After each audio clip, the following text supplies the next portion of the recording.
नमस्कार। आज के इस विश्लेषण में हम सीधे फाइनेंशियल मार्केट्स की साइकोलॉजी के एक बहुत ही गहरे और थोड़े कड़वे पहलू पर चर्चा करेंगे। अक्सर लोग ट्रेड करते वक्त एक बहुत ही आम लेकिन फेटल गलती कर बैठते हैं। वो अपनी पर्सनल फीलिंग्स, अपनी उम्मीदों और डर को ना सीधे मार्केट पर थोपने लगते हैं। मतलब उन्हें लगता है जैसे मार्केट कोई इंसान है जो उनकी परवाह करेगा। तो चलिए the traders mirror aligning with the market perspective इस कॉन्सेप्ट को थोड़ा और डीपली समझते हैं। तो सबसे बड़ी गलती जो ट्रेडर्स करते हैं वो आखिर है क्या? बेसिकली लोग मार्केट को ऐसे ट्रीट करते हैं जैसे उसमें इंसानी भावनाएं हैं, जैसे वो हमारे पर्सनल एनालिसिस और फीलिंग्स को वैलिडेट करेगा। भाई मैंने मेहनत की है तो मार्केट प्रॉफिट देगा। लेकिन असल बात तो ये है कि मार्केट का अपना एक बिल्कुल अलग नजरिया होता है और सक्सेसफुल ट्रेडिंग ना तभी शुरू होती है जब इस बात को पूरी तरह से अपना लिया जाए।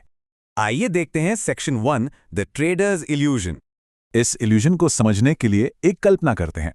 मान लीजिए रजत नाम का एक ट्रेडर है जो लगातार अपनी स्क्रीन को घूर रहा है और वो पूरी तरह से आश्वस्त है। वो अपने आप से कह रहा है the market must go up, my analysis is right, strong support है, राइजिंग वॉल्यूम है। उसने ये मान लिया है कि मार्केट को अब उसकी बात माननी ही पड़ेगी। उसके परफेक्ट एनालिसिस का उसको इनाम मिलना ही चाहिए। वो भूल चुका है कि मार्केट की स्टीयरिंग उसके हाथ में नहीं है। तो अब आते हैं सेक्शन 2 पर रियलिटी मीट्स एक्सपेक्टेशंस। अब यहां मिसमैच देखिए। एक तरफ रजत का माइंडसेट है कि indicators are bullish, market is wrong, वो गुस्से और शॉक में है।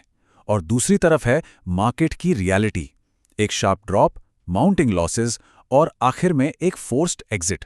होता यह है कि प्राइस शुरू में थोड़ा ऊपर जाता है, उम्मीद बढ़ाता है और फिर अचानक से एक लगातार शार्प ड्रॉप।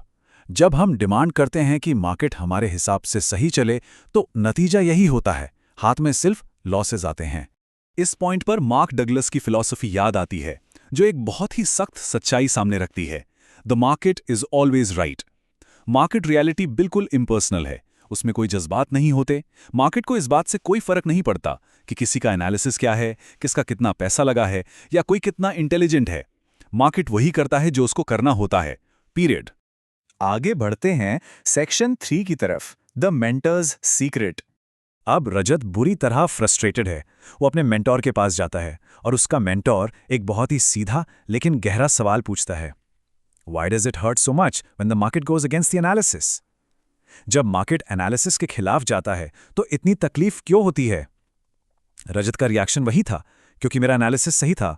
लेकिन मेंटोर समझाता है कि ये इमोशनल पेन इसलिए नहीं है कि पैसे का नुकसान हुआ, दर्द इसलिए है क्योंकि हमने ये उम्मीद रखी थी कि मार्केट हमारी पर्सनल डिजायर्स के हिसाब से चलेगा। तो फिर मार्केट को कैसे देखना चाहिए?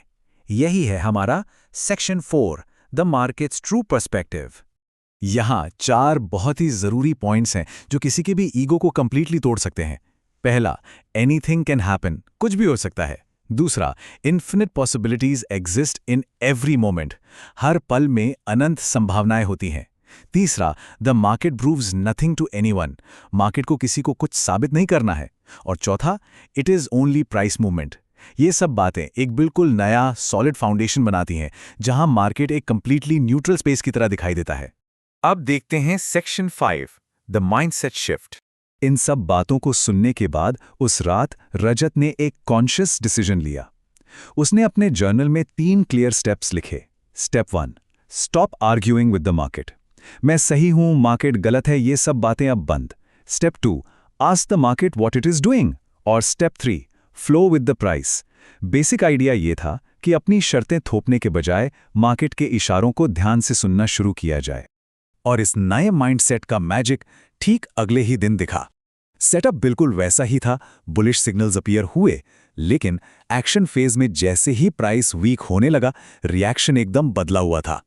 पुरानी आदत की तरह ट्रेड को होप में या गुस्से में होल्ड नहीं किया, बल्कि एक immediate exit without any hesitation.